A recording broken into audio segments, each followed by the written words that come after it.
بسم الله الرحمن الرحيم الحمد لله رب العالمين وصلى الله وسلم وبارك على عبده ورسوله الأمين نبينا محمد وعلى آله وصحبه أجمعين أما بعد السلام عليكم ورحمة الله وبركاته. Welcome to the second half of Umdatul Ahkaam. If you recall, the first half dealt with what is known as al-ibadat. And al-ibadat are the things that people do to get closer to Allah Azza wa Jal, which of course includes the 5 pillars of Islam. And we spoke about the fiqhi side of it, the side that deals with jurisprudence. So we spoke about purity, because without purity you cannot pray. And we spoke about prayer because it is the most important pillar of Islam after the Shahada. And then we spoke about fasting and zakat and hajj, and we concluded all of that with the grace of Allah. Now we deal with what is known to the scholars as al-mu'amalat. And mu'amalat is a general terminology that includes a lot of things, such as transactions, selling and buying. And what kind of selling and buying is haram? So we will talk about riba, we will talk about the forbidden types of transactions, and we will talk about things that deal with debts that also can have riba in them. We will talk about different types of transactions that are haram, pertaining to farming, for example, pertaining for just selling and buying, and what all these haram transactions revolve around. And we will go on to talk about different things, including marriages, divorces, iddah, which is a waiting period, including inheritance if people die, including bloodshed on the prescribed punishments, etc. All of these are considered to be in the category that deals with the mu'amalat or transactions. The first we will talk about, inshallah, as in the kitab or in the book of Umdatul Ahkaam, and we may differ in the number of hadiths, because what I'm following is the commentary of Sheikh Abdullah al-Bassam, may Allah have mercy on his soul. And he may differ with the original text, but we will try to keep, inshallah, doing it in a way that would make it easier for us to comprehend. The compiler started with the book of al-buyur, and this means the book of sales. Al-bay' is to sell and buy. So sales. And why does he say sales? Because there are different types of transactions when you buy and sell. Some is halal, some is haram. So he is looking at it as a whole, as a number of different types of sales. What is the definition of al-bay'? It's exchange, money for money, to own permanently. Why to own permanently? Because we want to not include riba. Riba is exchanging money for money. But does there include something to own forever? No, you have to return it back with interest, as we will come and see, inshallah. Like, anyone can buy and sell. True? Not true. There are conditions so that your sales can be permissible. It's not for anyone to come and sell. For example, if the brother comes and says, who wants to buy the sheikh's iPad? Hey, what are you doing? Said, you just said selling is halal. So I'm selling. It's not yours. So you have to identify the conditions so you would know what is for me to sell and what is not for me to sell. The scholars give 7 conditions. The first condition is mentioned in the Quran, which is approval of both parties. Allah Azza wa Jal said to the believers, do not consume your wealth unless it is by consensual approval. So the buyer and the seller, they have to approve, meaning that if there is force included, the sale is not valid. If someone comes and says, sell me your car, so I don't want to, and he puts a gun into my head, this is not consent from my side. I will sell it because I don't want to die. So there has to be consent from both parties and no forcing, even if not physical. Forcing can be mental. If your uncle comes and he says, you have to sell me this, and he is embarrassing you, he's making you feel embarrassed, and you don't want to sell, but he's forcing you, this sale is not permissible as well, because it is being in a way, forcing you to do it. The second condition is that the person doing the transaction, whether he's the one buying or selling, he has to be someone permissible to act. Who is the one permissible to act? The scholars say he has to be free, adult, meaning reaching the age of puberty. He has to be sane, and he has to be wise. A slave cannot buy and sell. Why? Because the slave is the property of the master. So if a slave goes to the market driving his master's car and he wants to sell it, no, this is not permissible. You don't have authority to sell yourself. You don't own yourself. Your master owns you. Yeah, this is my car. This is my watch. No. This is not applicable. He has to reach the age of puberty, even if he's a multimillionaire. We have a multimillionaire child of 9 years old. He goes to a building. He says to the owner, I want to buy your building. Or he says, this building is mine and it is his. And he says, khalas, I'll sell it to you for 5 rupees. Is this applicable? No, because he is not entitled to buy and sell, except for things that are negligible, things that people accept and would not be considered to be a waste of time or money, such as if he goes to the bakery and he buys a loaf of bread, the owner of the bakery would not say, I cannot buy and sell from you. Go and bring your father. No, bread is something negligible. Soft drink is something negligible. Some sweets or candy. But if he wants to buy something that is important, no. So he has to be an adult. Thirdly, he has to be sane. So if someone runs away from mental hospital and he's crazy and he wants to buy and sell, is this applicable? No, it's not applicable. Fourthly, he has to be wise. What is the meaning of wise? Meaning he is a person who can estimate things. So something that costs €1, he would not buy it for 100. And something that costs 100, he would not sell it for €1. Someone who's in his right mind and wise who can know. We said that there are how many conditions? 7. We mentioned the first one, consent. Second one, that is the person is approved and in a good condition to have this transaction. And this has 4 things under it: to be free, to be reaching the age of puberty, to be sane, and also to be wise in making his decisions. So now we move on to number 3. To be able to buy and sell, the good you are buying and selling, it has to be permissible, it has to be useful, it has to be useful without a necessity. Permissible, meaning, can I buy and sell something that is haram? Is it permissible to buy intoxicants, for example, drugs, cigarettes? No. These are forbidden things, so I cannot buy and I cannot sell. It has to be useful. So, something that is not useful, that Muslims do not get use of. It's not haram, but the thing is not useful. Can you give me an example?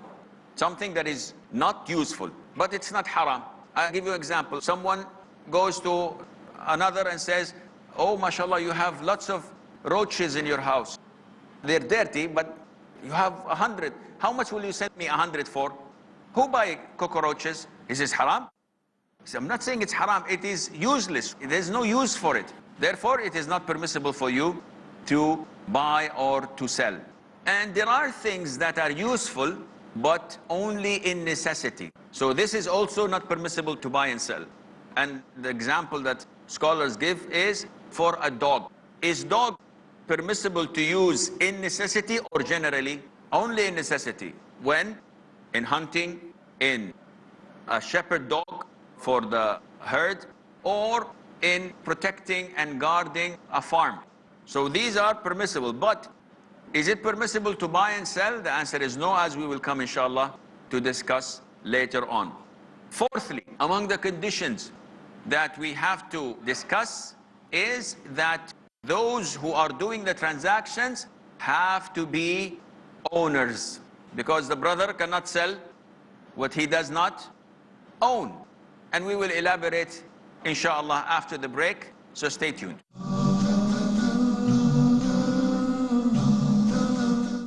Assalamu alaikum and welcome back. So now we move on to number 3. To be able to buy and sell, the good you are buying and selling, it has to be permissible, it has to be useful, it has to be useful without a necessity. Permissible, meaning, can I buy and sell something that is haram? Is it permissible to buy intoxicants, for example, drugs, cigarettes? No. These are forbidden things, so I cannot buy and I cannot sell. It has to be useful. So the fourth condition that is required so that the transaction would be halal, would be permissible, is that the person selling is the owner of the product. You cannot sell something that is not yours. Hadith Hakim ibn Hizam, may Allah be pleased with him, he said that the Prophet ﷺ forbade from selling something you do not own. Now, by saying something you have to own, this also includes if I give the power of attorney to someone, if I authorize someone to sell. So if I tell my son, sell this for me, doesn't own it, but I gave him authorization, so this is halal. If I give it to someone else, even if I pay money to him and I say, take this and sell it for me, so I am actually making him work for me, this is permissible. But what's not permissible is for you to sell something you do not own. Number 5, you have to have the ability to deliver, because sometimes I can sell you something and I cannot deliver it. Why? Either because I do not own it, or because it's not possible for me at the moment to bring it.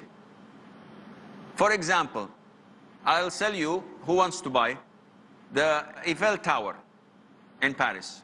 Who wants to buy it? I'll sell it cheap. So I'll take it. So, okay, khalas, give me the money and go. This is not permissible, it's not mine, and I cannot deliver it. Someone tells me I'd like to buy a small shark. I said, okay, I'll sell you one. How much? So and so. He gives me the money, and I say, look, this is the ocean. Go and get any shark you want. Again, this is not permissible. Selling birds in the sky, not permissible. Selling a slave when we had slavery. Selling a slave who ran away. So you go ahead and buy it. Selling a stolen car. Someone stole my car, a very expensive European car. And someone says, do you sell it? I said, yes, sure. Give me the money and go and get your car. Number 6 is to sell something that is recognized, that can be measured. Why? Because sometimes I'll sell you something that I have, but I do not know how much it measures. I do not know how it feels, how it looks. There are transactions the Prophet forbade, ﷺ, such as the transaction of touching. What is that? I have a big bag, a lot of clothes inside. And I tell you, turn off the lights, put your bag and choose something. And whatever you choose, it is for only $1. And you're thinking, oh, very good. Maybe I will get a pair of trousers worth of $100. Yes, maybe you will get something that is not worth of 1 cent. It's me and my luck. Bismillah. And I choose. This is halal? No, because you do not know it. Touching it or feeling it is not enough. You have to see it. And likewise, if a person tells you, look, this is my beautiful and great cow. So I say, my cow is pregnant. I'll sell you whatever is in her belly for $100. You think, this is a good transaction. I agree. Is this halal? No. Why? Because there is a lot of ambiguity. There is a possibility that the cow will give birth to 2 instead of 1. Who will be angry? the owner of the cow. I just thought one. There's a possibility that it would become dead. So the buyer says, I paid you $100. I said, well, you paid for this. So this is kind of transaction that is haram because there is injustice, either to me or to him, or to both. One would say, Taib, we all agree. We have no problem. He's agreeing, I'm agreeing. It's a risk we have to take. This is not permissible. Consent does not make haram things halal. Example? Any examples? Yes, Abdurrahman. For example, if a person, he wants to take something on a loan and he says that you have to pay an interest, a riba, of 10% an annum. And the other person, he says, yes, I'm fine with it. It's a great deal. And then he agrees to pay. So there is consent, but still, because riba is haram, they cannot go ahead with the deal. Understood the example? It's very good. So consent does not make haram things halal. It has to go in accordance to the Quran and to the Sunnah. And the last, final, seventh condition is the price must be known. Why? Because Islam protects the relationship between Muslims. Let's assume that I have my pen for you to sell. So you see my pen, you say, khalas, I agree to buy it. And I say, okay, I agree to sell it. After 2 days, you come to take the pen, and I give you the pen, and I say, where's the money? He said, okay, here's $1. I said, no, I want to sell it for $100. He said, no, this is too much. What will happen? Disagreement will happen, we'll fight, there is enmity between us. Islam says, no, from the very beginning. How much is this? Sheikh, take it. We'll talk later on the price. The price is not important. A lot of the people do this. You get someone to work and fix something in your house. How much will you charge to fix the air conditioning? We'll talk. It's nothing. It's for free. Meaning that it's nothing. Afterwards, how much? He demands a lot, and you say that this is too much. No, Islam tells you from the very beginning, draw the line and negotiate and know the price, and by this, the 7 conditions for making a transaction permissible has been mentioned to you. In the remaining time, we have few minutes. I believe, okay, the brother has a question. My question is regarding condition number 6. Something that is tangible, something that is measurable, and you gave the example of the calf and the cow. Now what happens in Mumbai, and in fact many places in India, is in the real estate market, you just start building the building, you start the construction for the building, the project has just started, but many people buy a space in that building, although it's not yet constructed. So you've just got the foundation ready, but I've already booked a place in maybe the 7th floor. So my question is, the building is not set up. I cannot see the building. I cannot see the space I'm buying. But can I go ahead with that sale? Is it something that is measurable and tangible? Akhi, what you have noted is worth noting. However, the kind of transaction you're talking about will come later on in the chapter that deals with as-salam. Now, we have a product, we have a price. Not necessarily that both are present. I can buy something and pay later, and I can give the money for something and receive later. However, this will come in the conditions, because I cannot buy something without being measurable. Those buying a plot or buying a flat in this building, they know how many square meters, the size, they know how many rooms, they know whether it is on the east or the west, they know exactly where it's located, they know the type of marbles, so it is specific. And that is why when they sign the contract, they just don't sign, I want a flat. No, this is haram. What kind of flat? You have to identify it exactly as we will come, inshallah, to describe in the book of As-Salam. So, in other words, this sort of a transaction is halal, even though the flat or space that I'm buying is not tangible. I can't see it. Providing that it is described as if you can see it.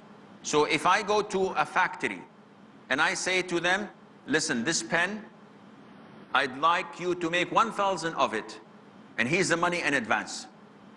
One would say, they didn't produce it yet. This is agreeable, this is halal, as we will come to learn.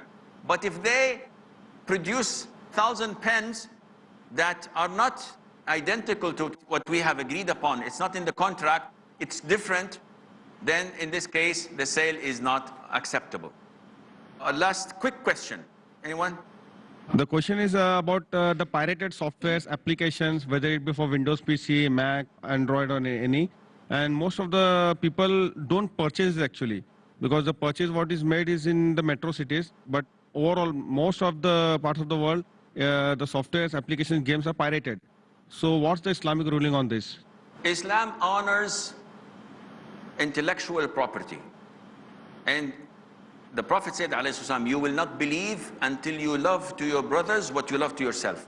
If you work hard on a software for 2 or 3 years and then display it for sale, and someone makes a pirate copy and sells it for peanuts, how would you feel? Would you say, I'm okay? Or you will go to the court and you will not approve of this. And that is why Islam honors the intellectual property. You have to honor it. There is a copyright, you have to honor that. That is, do buy it if it's original, and do not buy it if it is pirated. For you to buy the original and to pirate it and to sell it and to make money out of it, this is not permissible, and Allah Azza wa Jal knows best. This is all the time we have. Until we meet next time, fi amanillah. Wassalamu alaikum wa rahmatullahi wa barakatuh.